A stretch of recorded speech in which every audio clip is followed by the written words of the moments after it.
Welcome to Asmita tutorials. आज हम देखेंगे पाठ 11 पांडवों की रक्षा। बाल महाभारत कथा पाठ 11 पांडवों की रक्षा। इसके शब्दार्थ है विलक्षण, अद्भुत, क्षुब्ध, दुखी, सबूत, प्रमाण। हांडी मिट्टी का छोटा घड़ा, दुरात्मा, बुरे विचार रखने वाला, जुल्म, अत्याचार, धीरज, संतावना देना, लाश, मृत शरीर, आगमन, आना, पधारना, हट, जिद, पीड़ा, कष्ट। अब हम देखेंगे पांडवों की रक्षा का समरी और हम जो भी डिफिकल्टीज है वो रिजॉल्व करेंगे। पांचों पांडव माता कुंती के साथ वारणावत के लिए चल पड़े। उनके हस्तिनापुर छोड़कर वारणावत जाने की खबर पाकर नगर के लोग उनके साथ हो लिए। बहुत दूर जाने के बाद युधिष्ठिर का कहा मानकर नगरवासियों को लौट जाना पड़ा। दुर्योधन के षड्यंत्र और उससे बचने का उपाय विदुर ने युधिष्ठिर को इस तरह गूढ़ भाषा में सिखा दिया था कि जिससे दूसरे लोग समझ न सके। वारणावत के लोग पांडवों के आगमन की खबर पाकर बड़े खुश हुए और उनके वहां पहुंचने पर उन्होंने बड़े ठाठ से उनका स्वागत किया। जब तक लाख का भवन बनकर तैयार हुआ, पांडव दूसरे घरों में रहते थे, जहां पुरोचन ने पहले से ही उनके ठहरने का प्रबंध कर रखा था। लाख का भवन बनकर तैयार हो गया तो पुरोचन उन्हें उसमें ले गया। भवन में प्रवेश करते ही युधिष्ठिर ने उसे खूब ध्यान से देखा। विदुर की बातें उन्हें याद थी। ध्यान से देखने पर युधिष्ठिर को पता चल गया कि यह घर जल्दी आग लगने वाली चीज़ों से बना हुआ है। युधिष्ठिर ने भीम को भी यह भेद बता दिया, पर साथ ही उसे सावधान करते हुए कहा, यद्यपि यह साफ मालूम हो गया कि यह स्थान खतरनाक है, फिर भी हमें विचलित नहीं होना चाहिए। पुरोचन को इस बात का जरा भी पता न लगे कि उसके षड्यंत्र का भेद हमें खुल गया है। मौका पाकर हमें यहाँ से निकल भागना होगा, पर अभी हमें जल्दी से ऐसा कोई काम करना चाहिए जिससे शत्रु के मन में ज़रा भी संदेह पैदा होने का संभव ना हो। जैसे ही पांडव वहाँ पे चले गए, जहाँ पे वो उनका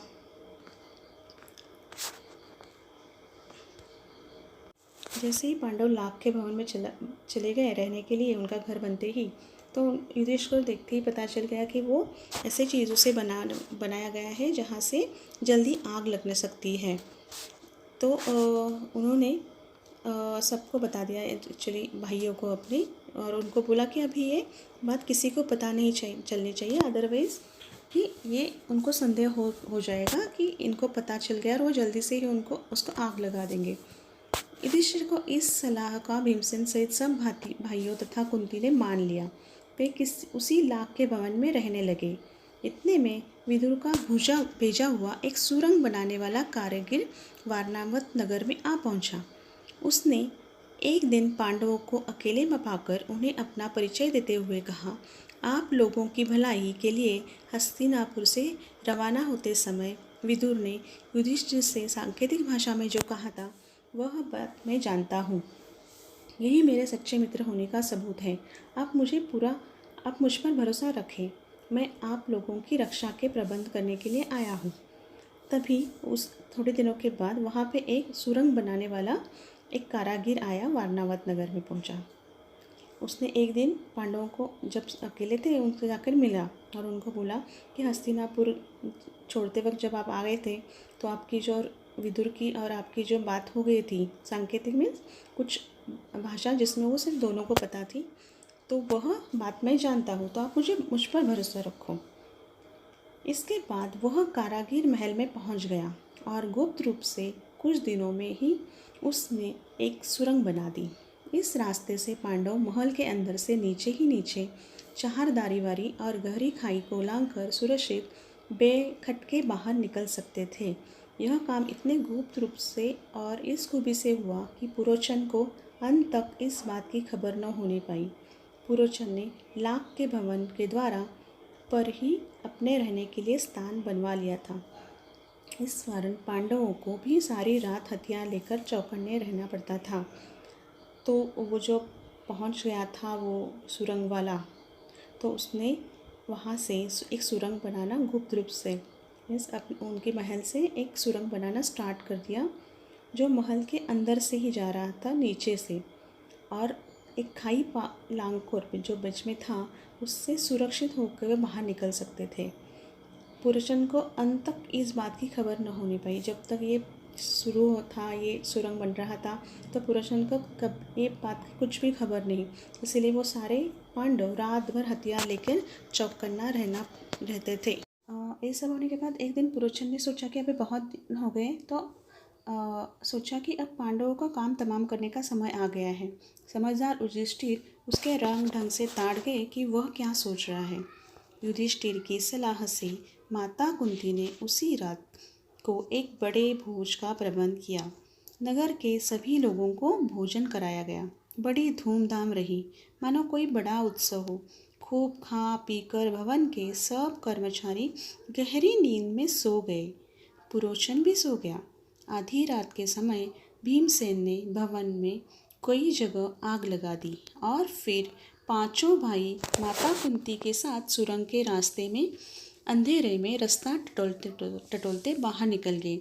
उन्होंने समझदारी से क्या किया, एक दावत दे दी, सबको बुला दिया, और सब सारे लोग जब सो गए थे तो भीमसेन ने उसी महल को आग लगा दी और उसी जो सुरंग खुदा था उन्होंने उसके रास्ते में उससे अंधेरे में ढूंढते ढूंढते वो वहाँ से बाहर निकल गए और वहाँ पे आग लगी रही और वो बच गए। भवन से बाहर वे निकले ही थे कि आग ने सारे भवन को अपनी लपटों में ले लिया। पुरोचन के रहने के मकान में भी आग लगी। सारे नगर के लोग इकट्ठे हो गए और पांडवों के भवन को भयंकर आग की भेंट होते देखकर हाहाकार मचाने लगे। कौरवों के अत्याचार से जनता क्षुब्ध हो उठी और तरह तरह से कौरव की निंदा करने लगी। लोग क्रोध में अनाप शनाप बकने लगे, हाय तौबा मचाने लगे, और उनके देखते देखते सारा भवन जलकर राख हो गया। पुरोचन को मकान और स्वयं पुरोचन भी आग की भेंट हो गया। तो जैसे ही उन्होंने पांडव बाहर निकले, वैसे उन्होंने देखा कि सारा भवन जो महल था उन्होंने बनाया था वो सारा जलकर राख हो गया। उसके साथ पुरोचन का मकान भी उसके बाजू में था, वो भी जलकर राख हो गया, और उसके साथ पुरोचन भी मर गया। उसके साथ उसकी भी मृत्यु हो गई। वारनावत के लोग उसको देखकर बहुत दुखी हो गए, क्योंकि उनको पांडव बहुत पसंद थे, अच्छे थे, तो उनको पसंद थे, इसलिए उनको बहुत दुख हो गया और वो कौरवों को बहुत अनाप शनाप बकने लगे, उनकी बुराई करने लगे। वारनावत के लोगों ने तुरंत ही हस्तिनापुर में खबर पहुंचा दी कि पांडव जिस भवन में ठहराए गए थे वह जलकर राख हो गया और भवन में कोई भी जीता नहीं बचा। धृतराष्ट्र और उनके बेटों ने पांडवों की मृत्यु पर बड़ा शोक मनाया। वे गंगा किनारे गए और पांडवों तथा कुंती को तथा जलांजलि दी। फिर सब मिलकर बड़े जोरों से रोते और विलाप करते हुए घर लौटे, परंतु दार्शनिक विदुर ने शोक को मन में ही दबा लिया, अधिक शोक प्रदर्शन न किया। इसके अलावा विदुर को यह भी पक्का विश्वास था कि पांडव लाख के भवन से बचकर निकल गए होंगे। पितामह भीष्म तो मानो शोक के सागर ही में थे, पर उनको विदुर ने धीरज बंधाया और पांडवों के बचाव के लिए किए गए अपने सारे प्रबंध का हाल बताकर उन्हें चिंता मुक्त कर दिया। उन्होंने सब जो हो गया तो उनको जलांजलि दे दी और फिर सब मिलकर बड़े जोर जोर से सारे लोग रोने लगे। विदुर को पता था कि वो निकल गए वहाँ से, उनको कुछ भी नहीं हुआ है, तो उन्होंने सिर्फ वहाँ पे दिखा दिया कि उनको बहुत दुख हो गया है और वो वहाँ से निकल गए। पितामह भीष्म को भी बहुत दुख हुआ था, तो वो तो मानो शोक के सागर में ही डूबे थे, बहुत बहुत ज़्यादा दुख हो गया था। पर विदुर ने क्या किया, उनको धीरज बंधाया और बाद में सारी कहानी बता दी कि वो चिंता न करे कि वो निकल गए हैं, पांडव उस लाख के भवन से निकलकर बाहर गए। लाख के घर को जलता हुआ देख छोड़कर पांचों भाई माता कुंती के साथ बच निकले और जंगल में पहुंच गए। जंगल में पहुंचने पर भीमसेन ने देखा कि रात भर जगे होने तथा चिंता और भय से पीड़ित होने के कारण चारों भाई बहुत थक गए हैं। रात भर वो चल रहे थे, लाख के घर से उनको जलता वैसे ही छोड़ दिया उन्होंने, और रात भर जंगल से चलते रहे थे, तो बहुत थक गए थे। माता कुंती की दशा तो ऐसी थी कि बड़ी ही दयनीय थी, बेचारी थक कर चूर हो गई थी। सो महाबली भीम ने माता को उठाकर अपने कंधे पर बैठा लिया। तो थक गई थी तो भीम ने उसको अपने कंधे पर बैठा लिया और नकुल एवं सहदेव को कमर पर ले लिया। युधिष्ठिर और अर्जुन को दोनों हाथों से पकड़ लिया और वह उस जंगली रास्ते में उन्मत्त हाथी के समान झाड़ झकाड़ और पेड़ पौधों को इधर उधर हटाता व रौंदता हुआ तेजी से चलने लगा। जब वे सब गंगा के किनारे पहुँचे तो वहाँ विदुर की भेजी हुई एक नाव मिली। युधिष्ठिर ने मल्लाह से सांकेतिक प्रश्न करके जांच लिया कि वह मित्र है। वे लोग अपने अगले दिन शाम होने तक चलते ही रहे ताकि किसी सुरक्षित स्थान पर पहुंच जाए। जैसे ही वो सारे लोग थक गए थे तो भीम तो बहुत बलवान था, तो उसने सबको अपने हाथों से पकड़ के युधिष्ठिर और अर्जुन का हाथ से पकड़ा, नकुल और सहदेव को अपने कमर पर ले लिया और वो चलते गए। फिर उनको जब गंगा किनारे पहुँचे तो उनको नाव मिली जो कि विदुर ने उनके लिए भेजी थी। सूरज डूब गया और रात हो चली थी। चारों तरफ अंधेरा छा गया। कुंती और पांडव एक तो थकावट के मारे चूर हो रहे थे, ऊपर से प्यास और नींद भी उन्हें सताने लगी। चक्कर सा आने लगा। एक पग भी आगे बढ़ना असंभव हो गया। भीम के सिवाय और सब भाई वही ज़मीन पर बैठ गए। कुंती से तो बैठा भी नहीं गया। वह दीन भाव से बोली, मैं तो प्यास से मर जा रही हूँ, अब मुझसे बिल्कुल चला नहीं जाता।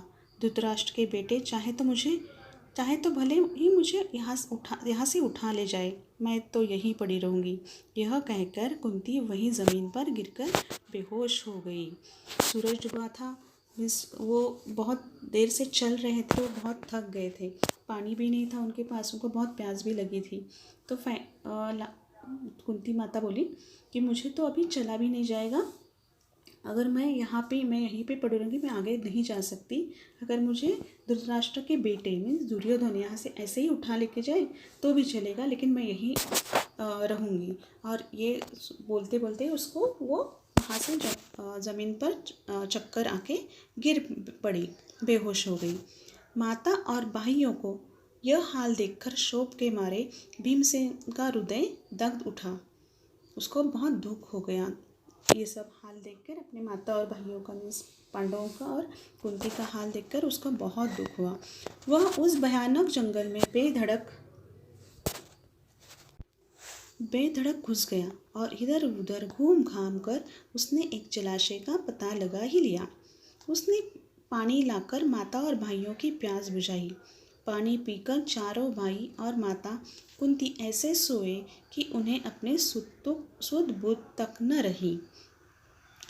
तो फिर उसको बहुत बुरा लग रहा था भीम को। तो भीमसेन ने क्या किया, वही बेधड़क, वो इतनी भयानक जंगल था तभी उसमें घुस गया और कहीं से तो उसने पानी उनको चाहिए तो उसका ढूंढ लिया और वो पानी लेके और चारों भाइयों को और माता कुंती को पानी पिलाया।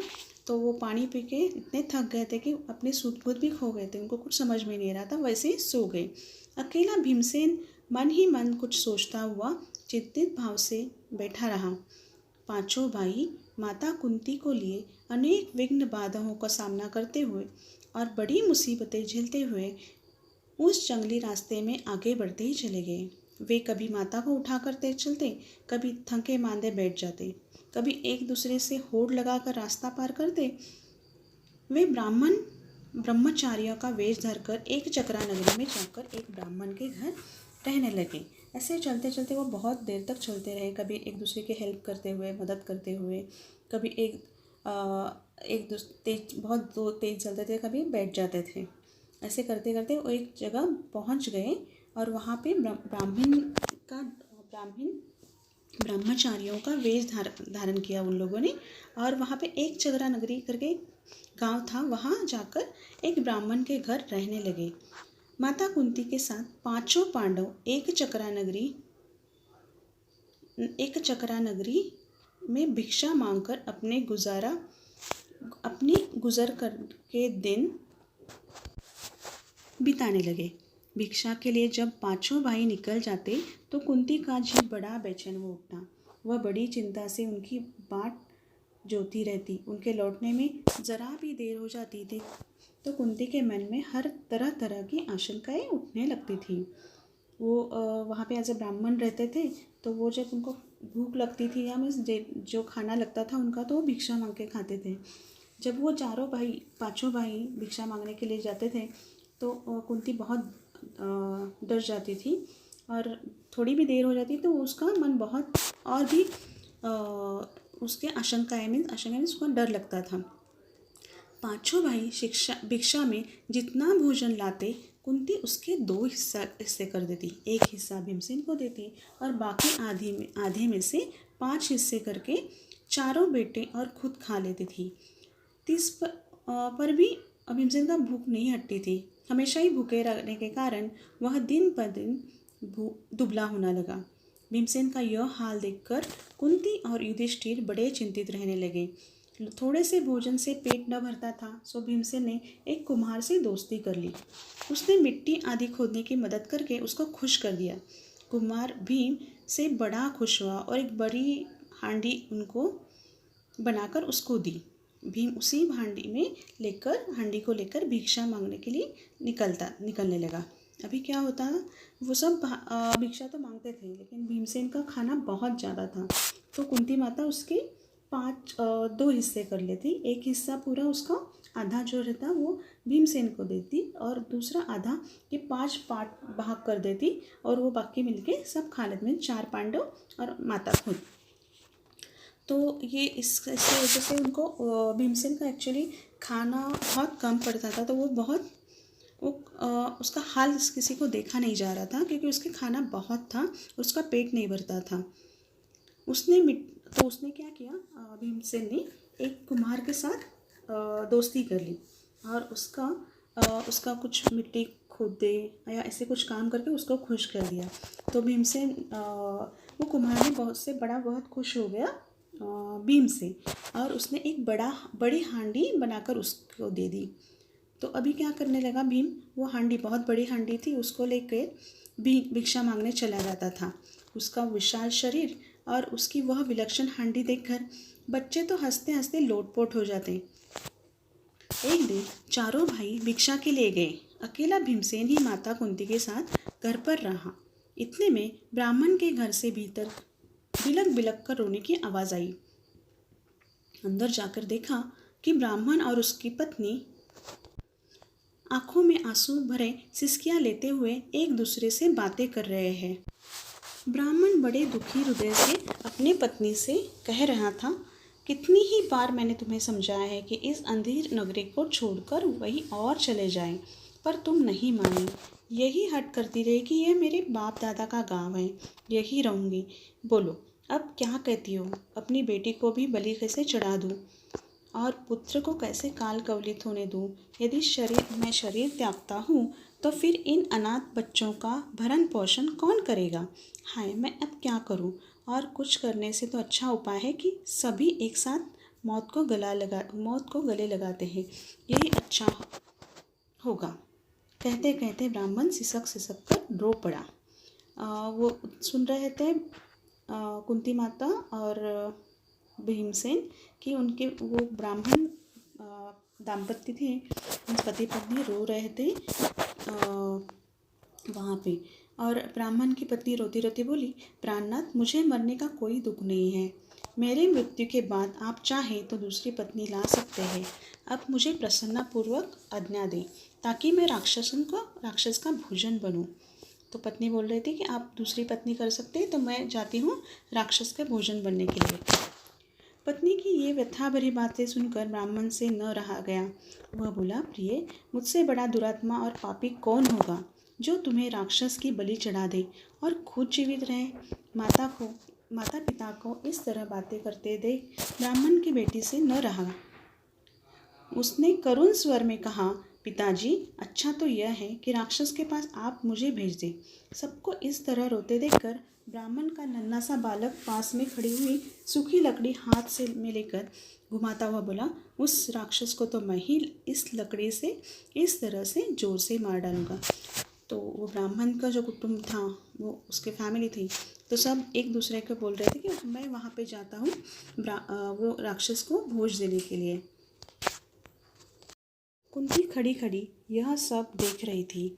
अपनी बात कहने का उसने ठीक मौका देखा। वह बोली, हे ब्राह्मण, क्या आप कृपा करके मुझे बता सकते हैं कि आप लोगों के इस असमय दुख का कारण क्या है।